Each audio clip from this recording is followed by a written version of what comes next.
జై శ్రీమన్నారాయణ. అక్టోబర్ 3 నుంచి దేవీ నవరాత్రులు ప్రారంభమవుతున్నాయి. ఆశ్వయుజ మాస పాడ్యమి నుండి 9 రోజులను శరన్నవరాత్రులని, దేవీ నవరాత్రులని అంటారు. ఈ సమయంలో దేవీ భాగవత పారాయణం, లలితా సహస్రనామాలు, దుర్గా సప్తశతి పారాయణాలు చేస్తారు. దేవీ భాగవతంలో మధు కైటభ కథలు, మహిషాసుర మర్దనం, శంభు నిశుంభుల వధ, మణిద్వీప వర్ణన పారాయణం గృహప్రవేశం సందర్భంలో శుభప్రదం. ఆది పరాశక్తి అవతారాలే నవదుర్గలు, సప్తమాతృకలు.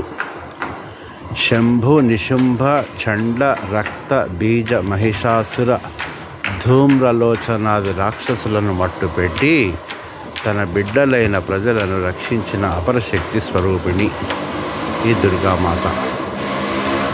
దేవి ఆలయాల్లో ఒక్కో రోజు ఒక్కో అవతారంగా అలంకరించి నివేదనలు సమర్పిస్తారు.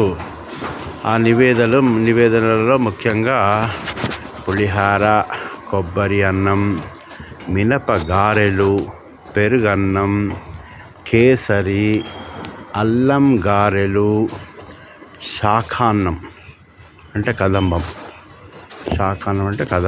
చక్ర పొంగళి, పరమాన్నం సమర్పిస్తారు.